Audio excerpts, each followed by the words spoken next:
Brittany Spielberger, and I am here in Horsham, Pennsylvania, interviewing my grandfather, Robert Spielberger, who was born in April of 1932.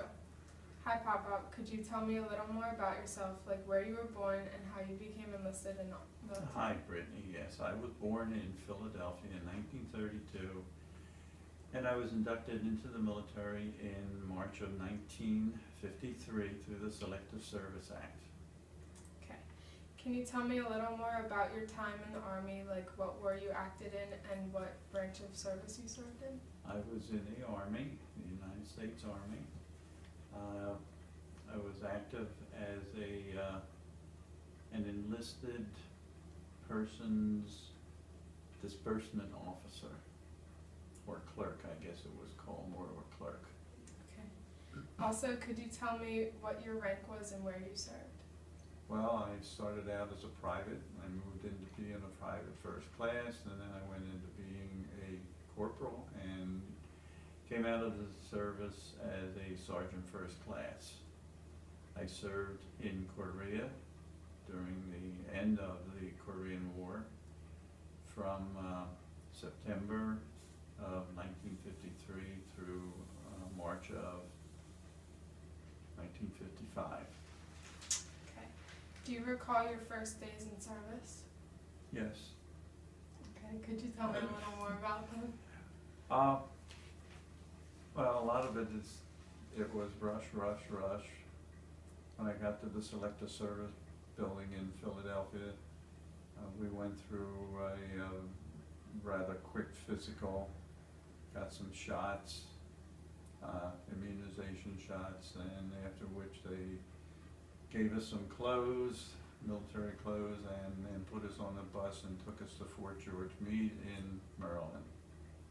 And once we got there, we were processed and sent into a series of barracks where they again did additional medical examinations. And the first couple of days were just busy with running through all of their paraphernalia that we had to learn about. Once that happened, we went into basic training. Basic training included the learning of how to use your weapon and how to follow instructions, and physical training was most of what we did in 16 weeks. Okay. Could you describe to me what your job or assignment was while serving? Well, after I left the basic training, I was transferred to Fort Benjamin Harrison in Indiana, and I went to finance training school to become a personnel in the distribution function of funds for the military. Okay. Can you tell me about some memorable times either during combat or peacetime while in Korea? Well, I actually never saw any combat, although we were armed. We carried weapons with us, and I worked in our finance Quonset hut, which was used to pay all of the military personnel on our base, and made sure their personnel records and payment records were kept up to date. Okay. How did you stay in touch with your family? Always through the U.S. mail. We wrote letters back and forth, sent pictures, and received packages from home, but everything was through the regular U.S. mail. Okay. When were you discharged from the military? March 24th, 1953. Okay. And what did you do the days and weeks afterwards? Afterwards, Mm-hmm. I went back to work. I had left a job with National Drug Company in Germantown, Pennsylvania. I was a cost accountant clerk, and the company held my job until I got back, and I went back in, started to work again in the same job. Okay. Did your military experience influence your thinking of war or about the military in general? Yeah, I think it was a good experience when I look back on it, and I have no gripes about it. I don't feel bad that I had to go away. I think it's a good experience for young men and or women to be drafted into the service and spend 2 years away from family. So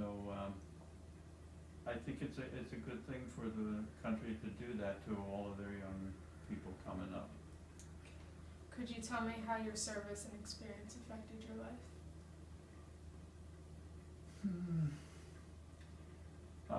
Well, only because I didn't actually see combat,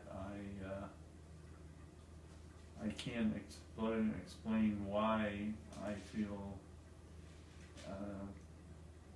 terrible about the way the kids are today. So I don't know, I think that the idea of going in the military is still good, but my experience taught me how to take orders, do things when you're told you have to do them, and you just lay out a plan and do them. Okay. Is there anything else you would like to add that we have not covered yet in this interview? I don't think so. I think that covers up pretty much everything that you wanted to know about. Okay, well thank you very much for your time today, and also thank you for serving our country. You're welcome. Thank you for the interview.